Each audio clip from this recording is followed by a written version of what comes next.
नमस्कार, ओम शांति। बहुत बहुत स्वागत और अभिनंदन आप सभी का 1 अप्रैल 1982 की अव्यक्त मुरली की इस खास चर्चा में। तो आज प्यारे शिव बाबा ने भाग्य विधाता बनकर हम बच्चों के लिए त्याग और भाग्य के कितने सुंदर रहस्य खोले हैं।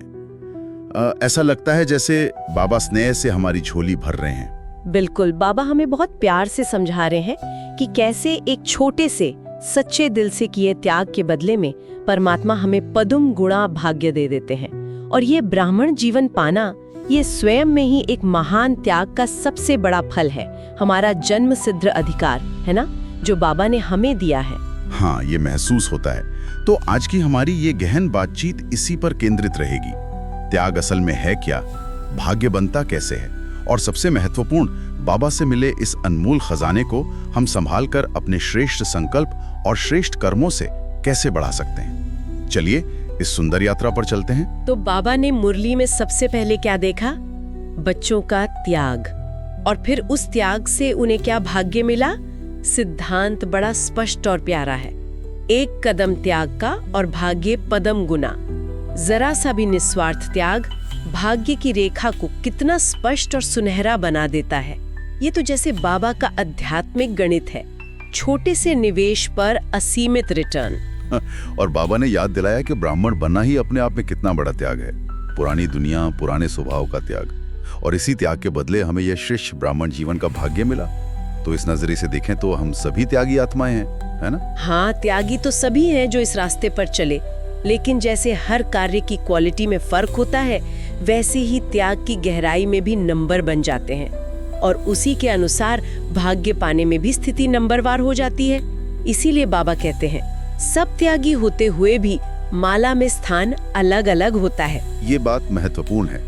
अच्छा, एक और बहुत राहत देने वाली बात बाबा ने कही कि भाग्य बनाने का अधिकार सबको बराबर है।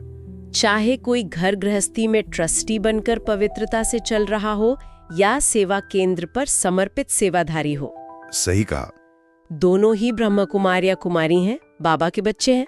श्रेष्ठ भाग्य बनाने का आधार दोनों के लिए एक ही है, श्रेष्ठ संकल्प और श्रेष्ठ कर्म। बाबा ने भ्रम भी तोड़ा है। कौन सा? कि भाई सिर्फ सेवा केंद्र वाले ही ऊंचा पद पाएंगे, ऐसा नहीं है।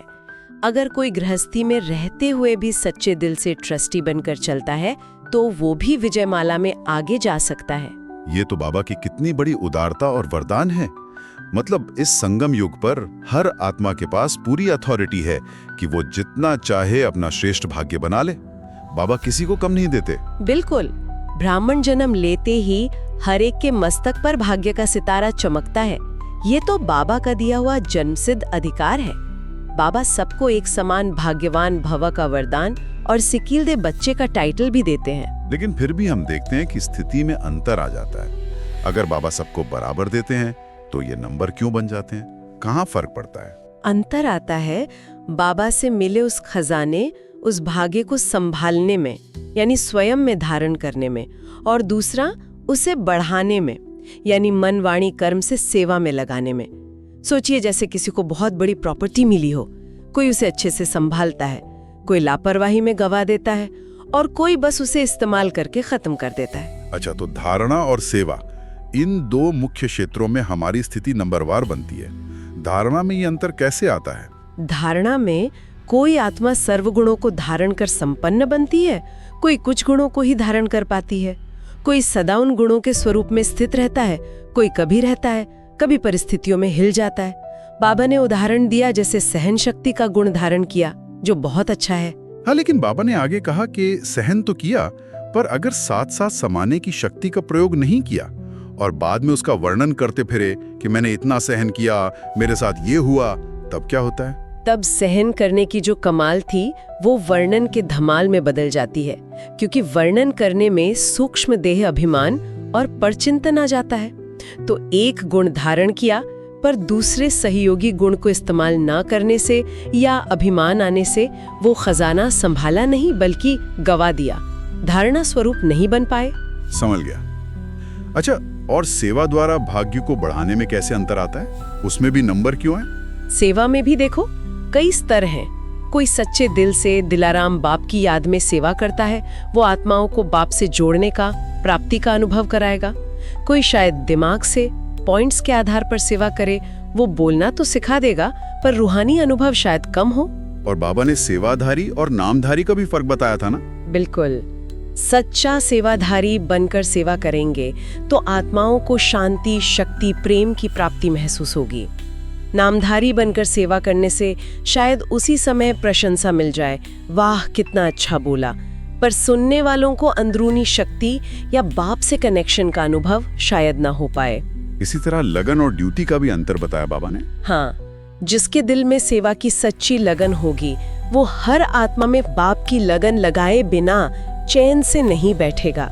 दूसरी तरफ कोई बस ड्यूटी समझकर कोर्स करा देगा या मुरली सुना देगा, लेकिन आत्मा में वो रूहानी बल भरने की जिम्मेदारी शायद महसूस ना करे।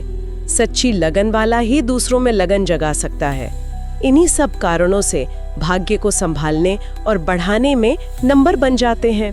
तो भाग्य विधाता बाबा ने भाग्य का खजाना तो सबको भरपूर दिया, पर उसे संभालने और बढ़ाने वाले हम बच्चे नंबरवार बन जाते हैं। कोई कमाता है, कोई गमाता है, कोई बस खर्च कर देता है। इसीलिए बाबा हमें हमारा अंतिम लक्ष्य सदा याद दिलाते हैं। ब्राह्मण सो फरिश्ता, फरिश्ता सो देवता। ये लक्ष्य बुद्धि में सदा स्पष्ट रहे, यही हमारे पुरुषार्थ की मंजिल है। फरिश्ता बनना, हाँ, इसका थोड़ा और अर्थ स्पष्ट करेंगे? क्या मतलब है इसका? फरिश्ता बनना यानी इस साकार शरीर में रहते हुए भी लाइट, एकदम प्रकाश का स्वरूप बन जाना।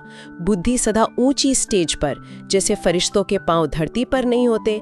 अपने देह के भान के रिश्ते से भी मुक्त होना, शरीर से नहीं, शरीर के अभिमान और आकर्षण से मुक्त। जब ये देह अभिमान का महीन धागा भी टूट जाता है, तब जीवन कितना हल्का और प्यारा लगता होगा, और फिर माया भी शायद आकर्षित नहीं कर पाती होगी। बिल्कुल, वही सच्ची मुक्ति और प्राप्ति की अवस्था है। तो बाबा की आज की शिक्षाओं का सार यही लगता है कि भाग्य विधाता शिव बाबा ने हमें अपार भाग्य का खजाना दिया है और सब कुछ श्रेष्ठ बनने का समान अवसर भी दिया है। अब ये हम बच्चों पर है कि हम कितने श्रेष्ठ संकल्प और कर्म करते हैं, कितने सच्चे दिल और लगन से सेवा करते हैं, और बाबा की दी हुई शक्तियों और गुणों को कितना धारण करके उस खजाने को संभालते और बढ़ाते हैं। हाँ जी, बाबा का आह्वान है कि हम इस ब्राह्मण जीवन से उन्नति करते हुए फरिश्ता स्वरूप बने, देह के भान से परे हल्के प्रकाश में बने, ताकि अंत में संपूर्ण देवता पद को पा सकें। यह यात्रा प्रेम और पुरुषार्थ की है। तो आज की इस सोचने योग्य बात हम सबके लिए, अपने रोज के पुरुषार्थ को जांचें। क्या हम बाबा से मिली इस अनमोल प्रॉपर्टी को बढ़ा रहे हैं या कहीं अनजाने में गमा तो नहीं रहे? हम सच्चे दिल के सेवाधारी हैं या सिर्फ नाम के लिए कर रहे हैं? फरिश्ता बनने की इस खूबसूरत यात्रा में हम कहां तक पहुंचे हैं? ओम शांति।